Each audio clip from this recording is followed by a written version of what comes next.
여러분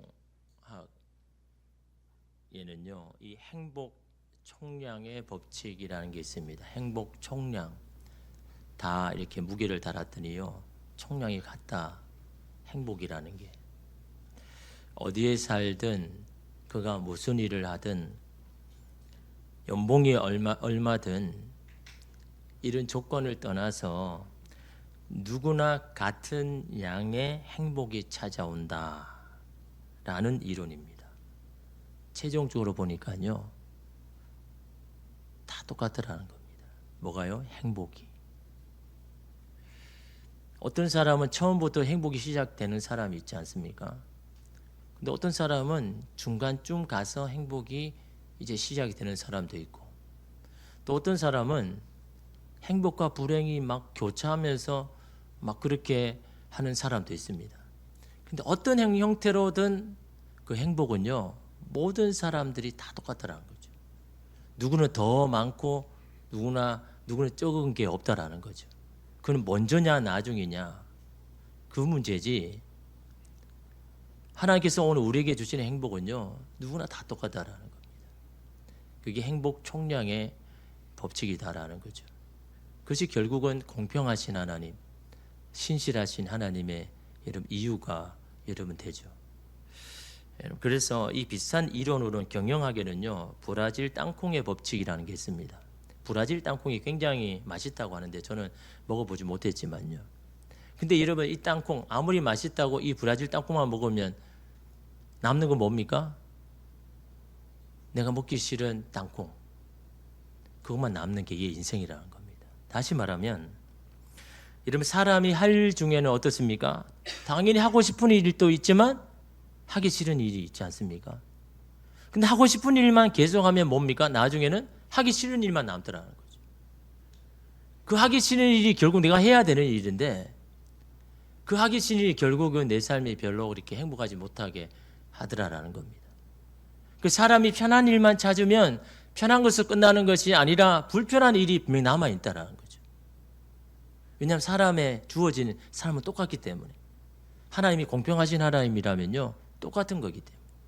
누가 먼저 불편한 일을 하느냐, 나중에 좋은 일을 하느냐, 누구는 좋은 일만 하고 나중에는 좀 나중에 불편에 남겠느냐, 그 차이이지 똑같다라는 거죠.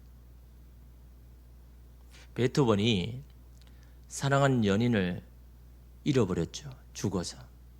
그리고 자기는 난청까지 여러분 겪은 겁니다. 소리를 못 듣는 음악가가 여러분 어떻게 뭔가를 할 수가 있겠습니까? 그렇잖아요. 그 자기의 삶을 돌아보니까 계속 불행의 연속인 겁니다. 사랑하는 사람도 떠났지. 자기는 난청을 여러분 걸렸지. 그때 한 목회자를 찾아갔는데 그 목회자가 이런 말을 했다고 하죠. 연속되는 불행이 있으면 연속되는 행운도 찾아온다. 그 이야기를 듣는 순간 이 베토벤이 희망을 얻었다고 합니다. 왜냐하면 자기는 지금 계속해서 불행이 찾아왔잖아요. 이 계속되는 불행 다음에는 계속되는 행운이 찾아온다고, 그 이야기가 여러분 얼마나 희망이 되는지. 나는 지금까지 모든 불행을 다 겪었으니 이제 남은 건 나에게 행운밖에 없다라고 생각해서 그 행운을 바라보면서 계속해서 자신의 이 음악의 길을 정진해 나갔다. 그래서 그 베토벤이 나중에 어느 선에 서게 되었다라는 그런 이야기가 있습니다. 여러분, 영화를 볼 때요, 영화의 끝을 아는 사람은 중간에 그 어떤 것에 따라서 요동합니까? 영화의 끝이 해피엔딩이에요. 마지막에 좋은 게 끝납니다. 근데 중간에 막 주인공과 여러분 그 사람과 막 그렇게 하면서 주인공 어려움을 겪습니다. 하는 일이 막 잘 안 돼요. 막 괴로워합니다. 근데 그걸 우리가 편안하게 감상할 수 있는 이유가 뭡니까? 해피엔딩으로 끝나는 걸 아니까. 그러니까 중간에 막 이렇게 저렇게 해도 여러분 그냥 편안하게 여러분 하죠. 오늘 저와 여러분 인생도 마찬가지입니다. 여러분의 인생이 하나님의 손에 있다 그러면요, 오늘 저와 여러분이 지금 일어나는 것이 별로 연연하지 않을 겁니다. 왜? 내 인생은 하나님의 손 안에서 아름답게 빚어질 것이니까. 그걸 믿으면 여러분, 지금 여러분이 잘 안 되는 거, 이것 때문에 막 할 겁니까? 내 인생에는 하나님께서 만드시는 아름다운 것들이 이미 준비되어 있는데 지금 내가 잘 안 된다고, 지금 막 꼬여가지고 그렇다고 여러분 거기에 낙심하고 여러분 거기에 실망할 필요가 있습니까?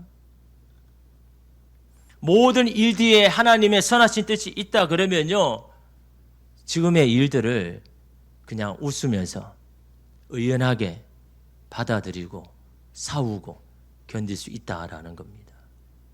여러분, 오늘 이 요한계시록을 듣는 그리스도인들이 어떻습니까? 예수 때문에 지금 박해를 당하잖아요. 예수 믿는 것에 어려움을 당하잖아요. 여러분, 그것만 본다면 얼마나 불쌍한 사람입니까? 자신들을 박해하게 하는 로마는 여전히 의기당당하고 번영하는데 그것만 보면요, 막 속이 타나 들어가죠. 하나님, 우리는 뭡니까? 예수를 믿는 우리는 더 힘들어지고 우리를 괴롭히는 저 로마는 더 번영하는데 하나, 이거 뭐 잘못된 거 아닙니까? 그것만 보면요, 속상하죠. 그러나 그리스도인에게 뭐가 있습니까? 승리하신 예수님이 있으니 오늘 우리의 삶에도 예수를 따라가기만 하면 우리의 삶에는 승리라는 걸 알기 때문에 지금 여러분 그 로마 때문에 부러워하거나 두려워하지 않는 이유가 거기에 있지 않습니까? 그래서 여러분, 하나님께서 요한에게 뭘 보여주셨습니까? 하나님의 보좌를 보여주셨잖아요. 로마의 저 보좌가 영원하지 않고 그 보좌는 조금 지나면 사라질 것이지만 저 하늘의 보좌는 영원하다. 그 하나님의 보좌에 계신 하나님이 여러분 너희들의 삶을 다스린다 라는 그것을 보여주는 겁니다. 어디에 소망을 두라고요? 오늘 우리 다시는 저 하늘 보좌를 바라보면서. 그래서 여러분, 바울이 자꾸 위의 것을 바라보라잖아요. 위의 것을 찾으라 하지 않습니까?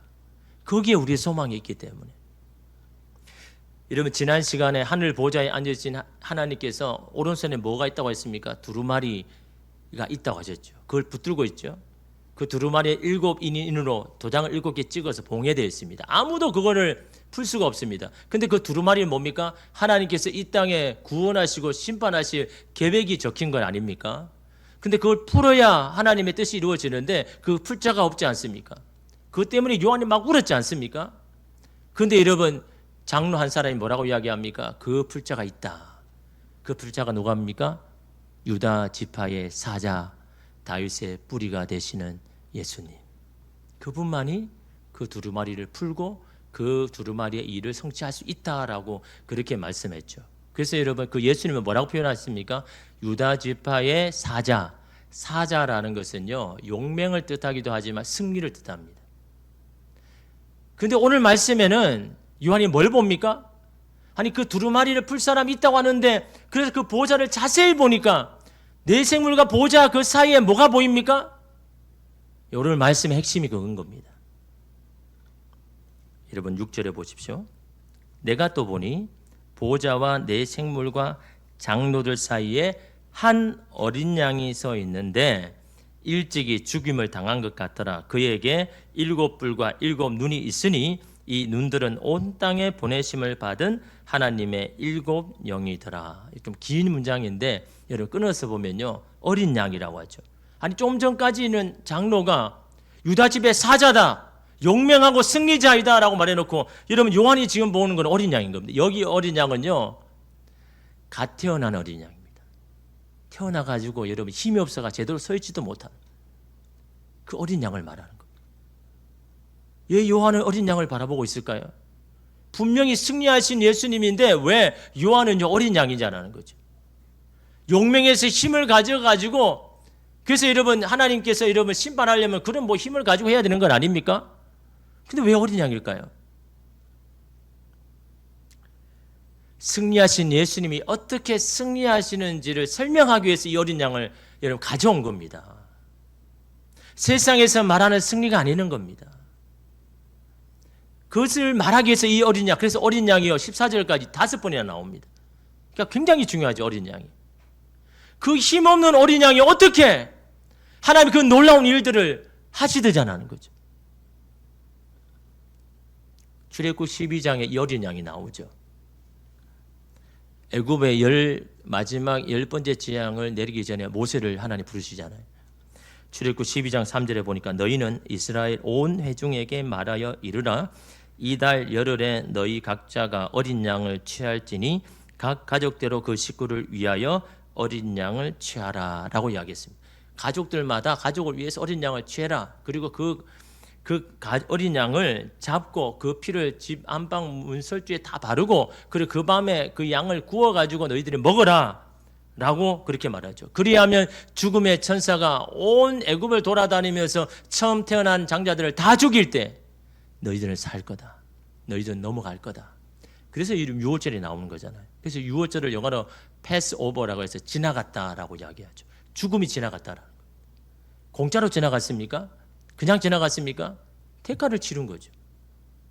그래서 어린 양은 대속이라고 이야기하죠. 희생이고 죽음을 상징합니다. 나를 살리기 위해서 죽은 겁니다.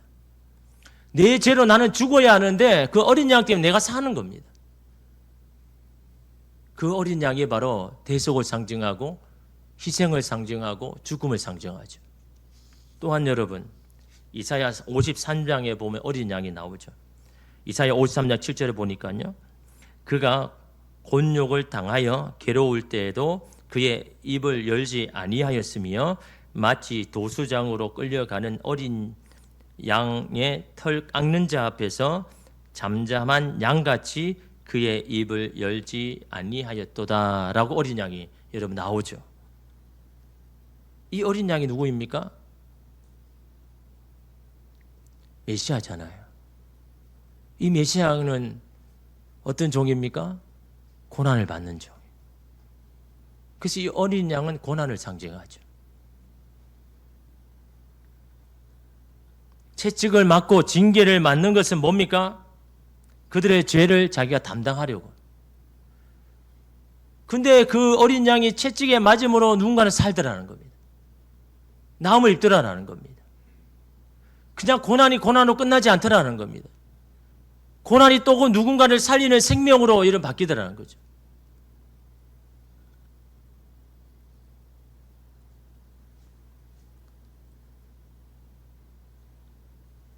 그 십자가가 죽음으로 끝나지 않는 것이 아니라 승리로 끝났다라고 말하는 것이 여러분 이 53장에서 말하고 있는 겁니다. 그 승리를 위해서 어떻게 한다고요? 괴로워도 입을 열지 않았습니다. 너무 아프다, 너무 괴롭다, 너무 힘들다, 나 그냥 여기서 포기할래, 나 좀 살려달라라는 말이 입에서 막 나오려고 할 때 입을 꽉 깨물었습니다. 뭐 때문에요? 고난이 고난으로 끝나지 않게 하기 위해서. 고난이 생명이 되게 하기 위해서. 참았습니다. 인내했습니다. 또 여러분 53장이 7절 말씀에 뭐라고 합니까? 양을 잡기 위해서 어떻게 합니까? 털을 깎아야 되잖아요. 양의 털을 다 깎고 난 다음에 양을 잡습니다. 사람들이 로마 병정이 예수를 십자가에 못 박기 위해서 어떻게 합니까? 옷을 벗기죠. 손과 발에 못을 박아서 고정시키죠. 십자가에 세우기 위하여서요. 그 고통이 막 몸서리에 쳐지는데도 참았습니다. 왜요? 고난이 고난으로 끝나지 않게 하기 위해서. 이 고난으로 누군가를 살리기 위하여서 참았습니다. 입을 꽉 깨물었습니다.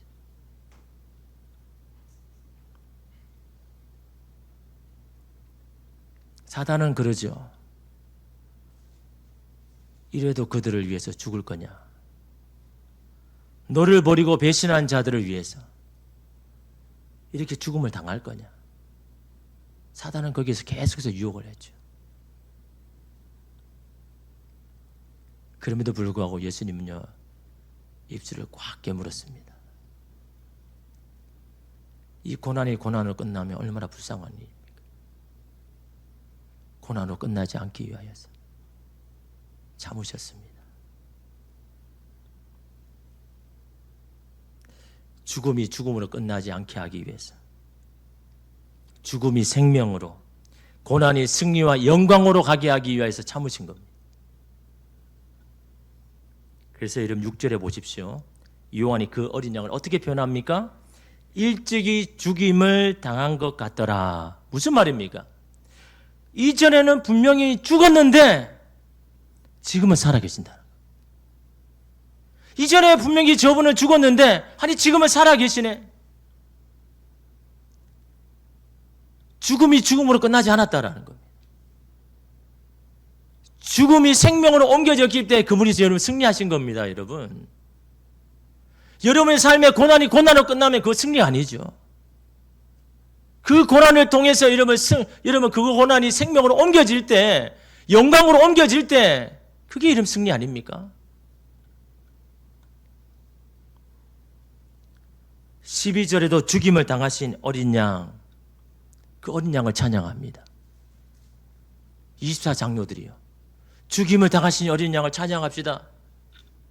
죽음으로 끝났다면 찬양할 이유가 있습니까? 아니, 죽음으로 끝나면 그게 실패했는데 찬양할 이유가 있습니까? 죽음으로 끝났지 않았기 때문에. 죽음으로 해서 생명으로 나아갔기 때문에. 그래서 그 어린 양을 찬양하는 겁니다.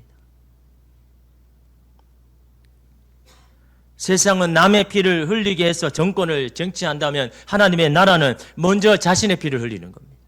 내가 먼저 죽는 겁니다. 내가 먼저 희생하는 겁니다. 그래서 이루어지는 나라입니다. 세상은 죽음으로 모든 것이 다 허망하게 끝나지만 하나님의 나라는 오히려 그 죽음을 통해서 더 살아납니다. 승리를 선포합니다. 이게 이름 기독교입니다. 이게 하나님의 나라입니다. 세상은 왜 남을 위해, 가정을 위해, 배우자를 위해 네가 피해를 보고 희생을 하느냐, 그런 미련한 짓을 그만두어라, 너 자신 위해서 살아라 라고 말합니다. 그러나 하나님의 나라를 믿는 사람은요, 그렇게 하지 않죠. 그런 소리에 귀를 닫아버립니다. 내 뜻보다 하나님의 선하신 뜻이 내 삶의 가정에 이루어져야 한다고 믿는다면 그 뜻을 위해서 희생하고 헌신하고 시련을 당한다고 억울해하지 않습니다.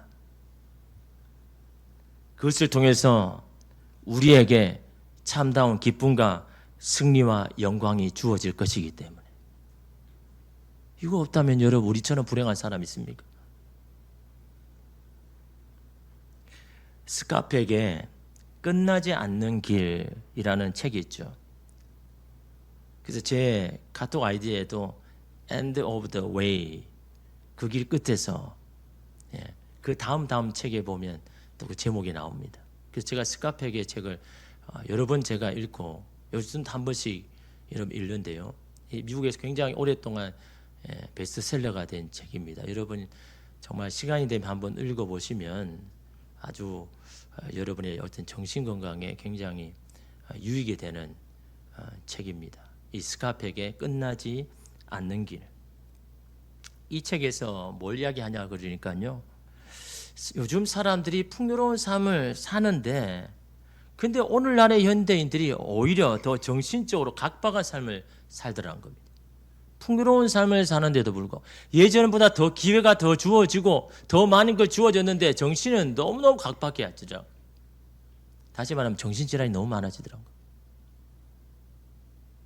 더 이런 풍요로움은 뭐 더 기뻐해야 되고 더 즐거워야 되고 막 정신도 더 건강해야 되는데 오히려 정신이 더 각박해지더란 거죠.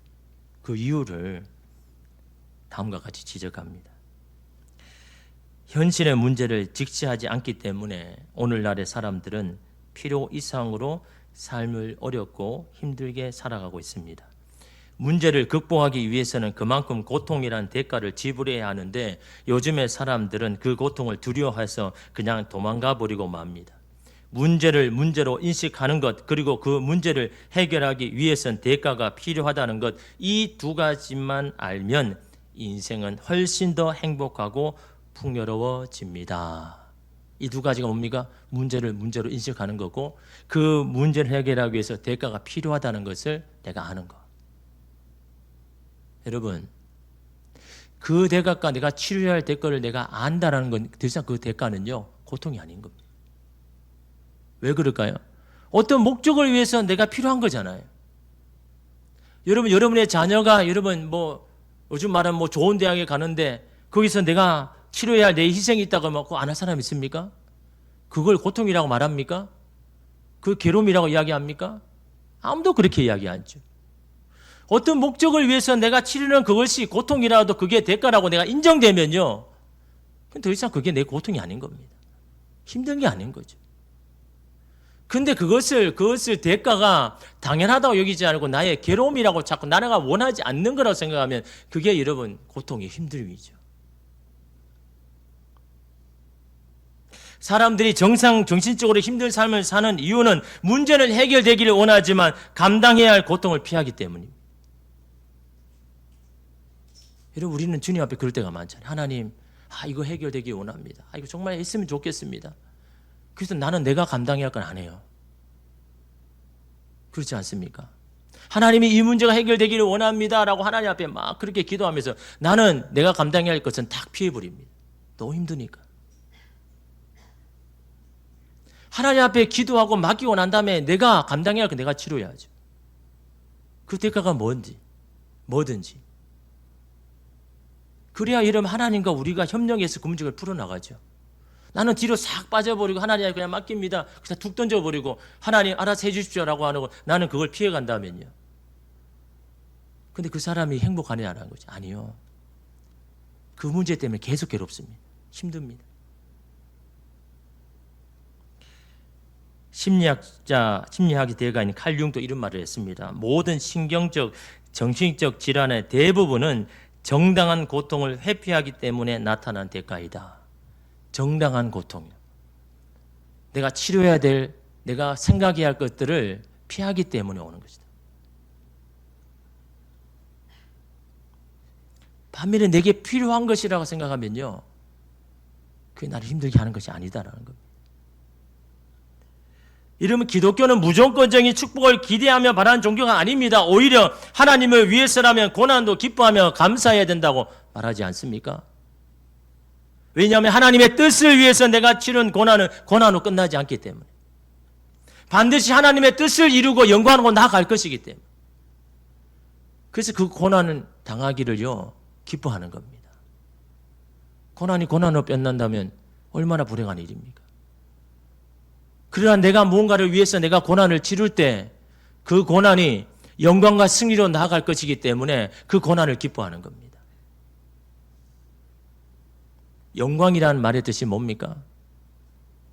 어떤 책에 보니까 영광을 이렇게 정의했습니다. 누군가로부터 소중하고 귀한 존재라는 것을 인정받는 것. 누군가로부터 내가 소중하고 귀한 존재라는 걸 인정받는 것. 그게 영광이다. 근데 우리는 그 영광을 누구에게 받습니까? 하나님께 받는 거죠. 야, 너 정말 나에게 귀하고 소중한 존재다. 하나님 인정해 주시는 거. 이 영광을 어떻게 받습니까? 내가 치료해야 할 고난을 다 치른 후에 그때 주어지는 거잖아요. 예수님이 영광 받은 것도 마찬가지잖아요. 예수님 내 하기 싫은 건 다 내어 던져버리고 내가 원하는 것만 취하해서 그래서 영광을 받으셨습니까? 누구도 가지 않는 그 길을 홀로 걸어가면서 내가 치료해야 감당해야 할, 내가 정당으로 치료해야 할 그 모든 것을 다 치른 후에 그 영광을 받으셨잖아요. 하나님이 인정하셨잖아요. 하나님이 귀하고 존귀한 존재라 여기고 여러분 그 십자가 위에서 하늘 보좌로 옮기셨잖아요. 그 예수님이 그 길을 간 거는요, 오늘 우리도 그 길을 가기를 원하는 겁니다. 따라오라는 겁니다. 영광은 바로 거기에 있다라는 겁니다. 그러기에 그 영광을 위해서 오늘 내가 치르는 이런 힘든가 고난과 아픔은요, 오히려 영광으로 나아가는 길 아닙니까? 어린 양은 그래서 승리하신 겁니다.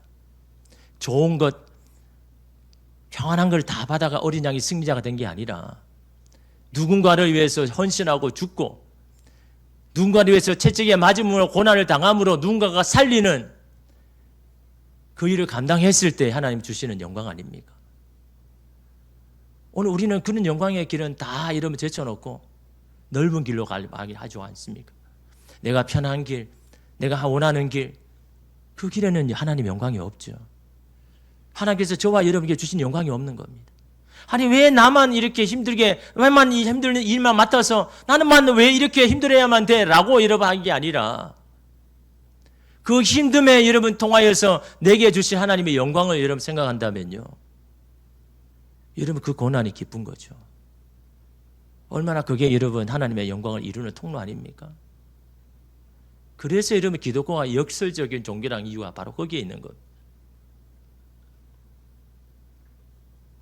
그러므로 우리가 하나님을 인해서 고통을 받을 때 하나님 때문에 받는 고통이라고 원망하고 불평할 것이 아닙니다. 하나님만 아니면 내가 이렇지 않을 건데 라고 하고 하는 것은 하나님의 뜻을 여러분 우리는 하나님의 영광을 내팽개치는 것과 마찬가지입니다. 오늘 말씀의 어린 양은 이미 전에 죽임을 당했습니다. 그러나 지금은 어떻습니까? 여전히 살아계셔서 하나님 보호자 우편에 앉으셨습니다. 그 어린 양이 승리하셨다는 거예요. 그 어린 양의 완전한 승리를 여러분 하나님께서 이 어린 양에게 주셨다라는 겁니다.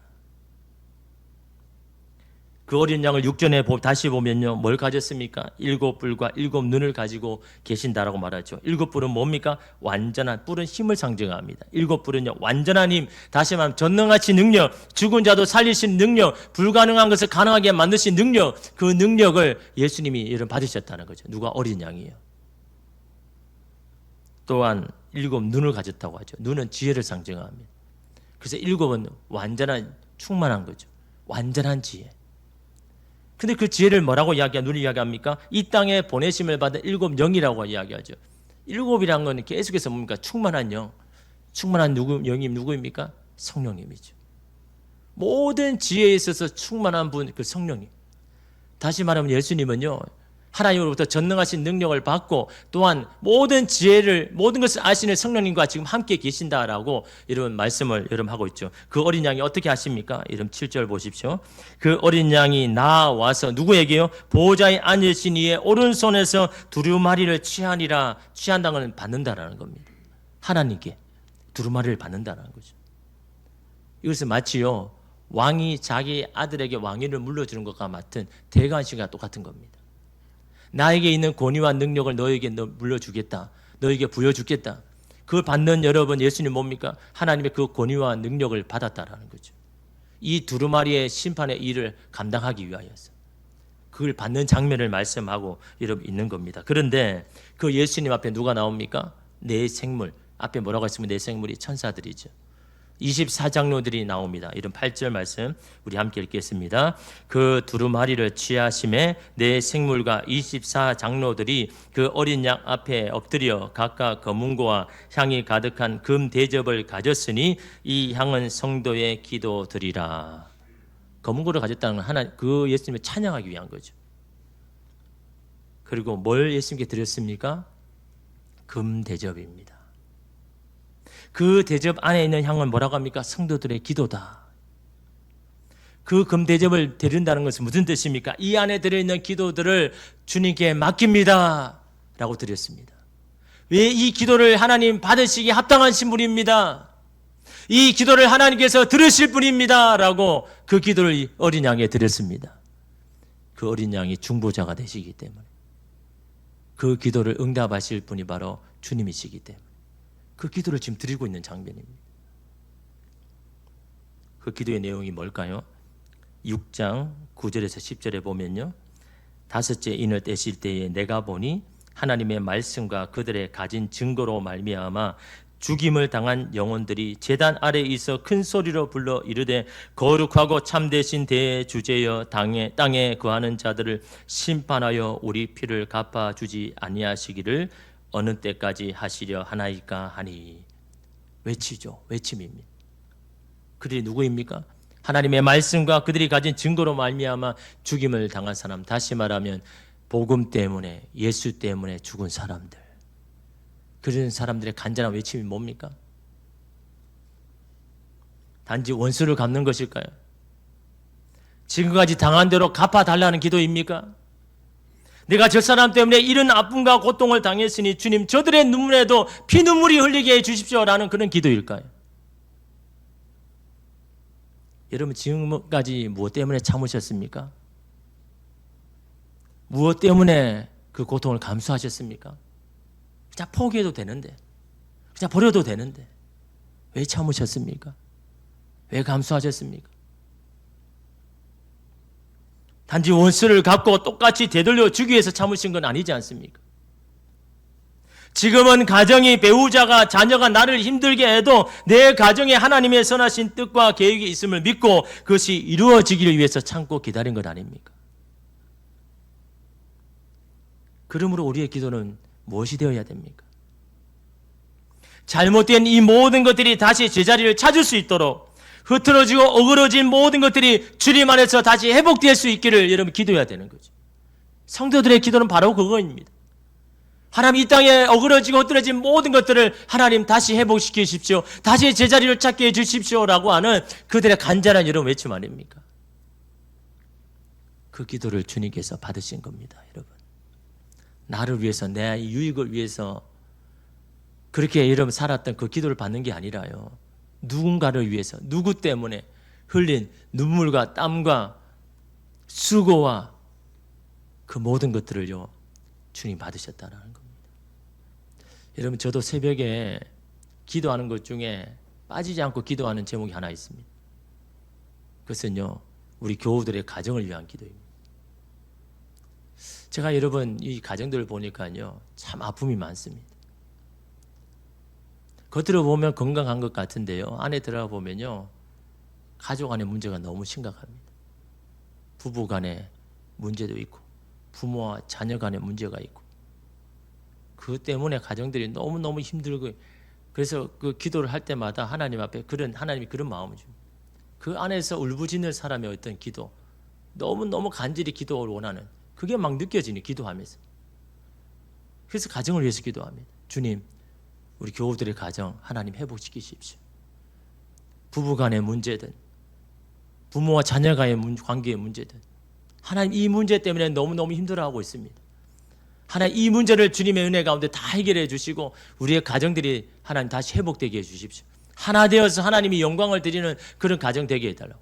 여러분 가정이 살아야 여러분의 삶이 살거든요. 가정이 살아야 교회가 살거든요. 가정이 다 무너지면 여러분 교회도 아무것도 할 수가 없는 겁니다. 가정이 살아야 여러분 그런 건 아닙니까? 그래서 여러분 기도할 때마다 주님 그 가정을 지키려고 애쓰는 저들의 수고와 노력과 땀과 눈물을 하나님 기억하여 주셔서 저들의 땀과 눈물이 그냥 땅에 떨어지지 않게 하여 주시고 헛된 것이 되지 않고 하나님께 다 받으셔서 그것이 저들의 삶의 영광과 승리가 될 수 있도록 여러분 그것을 위해서 저는요 새벽마다 기도합니다. 여러분 그 눈물의 기도 그런 간절함의 기도 하나님 여러분 받으시는 겁니다. 여러분의 가정의 믿음의 파수꾼인 겁니다. 여러분이 그 가정을 붙들고 여러분 기도할 때 하나님 들으시는 겁니다. 여러분이 그냥 포기하면요 그냥 그 가정은 그냥 무너지는 겁니다. 하나님 저와 여러분의 그 믿음의 기도를 들으시고 여러분의 가정을 지켜나가는 겁니다. 끝까지 붙들고 나가는 겁니다. 여러분만 붙들고 있다고 생각하지 마십시오. 여러분만 눈물 흘리고 있다고 생각하지 마십시오. 여러분만 고통을 당한다고 생각하지 말고 그것을 바라보는 주님도 함께 여러분 짊어지고 가고 있다라는 것이 그 고난이 끝나는 것이 아니라 영광과 승리가 되게 하기 위하여서 주님도 함께 여러분 걸어가신다라는 것을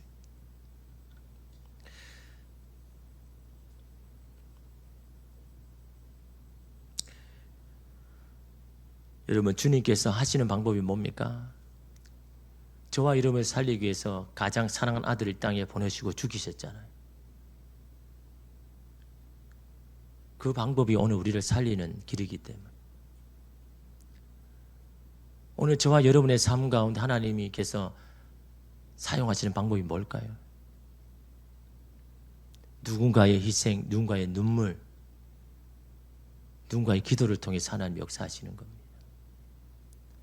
그것을 통해서 그 기도를 받으신 하나님께서 오늘 저와 여러분 삶 가운데 하나님 역사하시는 것을 여러분 기억하시면서 오늘 우리가 바라고 원하는 그것을 위해서 내가 흘려야 할 눈물과 기도가 뭔지를 여러분 기억하시면서 그것이 내게 부담이나 고통이 아니라 하나님의 뜻을 이루는 통로가 되기를 위해서 여러분 기도하는 그래서 여러분의 기도가 이 금대접에 담겨서 하나님 그 기도를 보시면서 주님 또 여러분 불쌍히 여기는 창자가 끊어진 듯한 그 고통으로 여러분과 함께 그 그 일을 이뤄 나가여 주실 줄 믿습니다. 기도하겠습니다. 주님.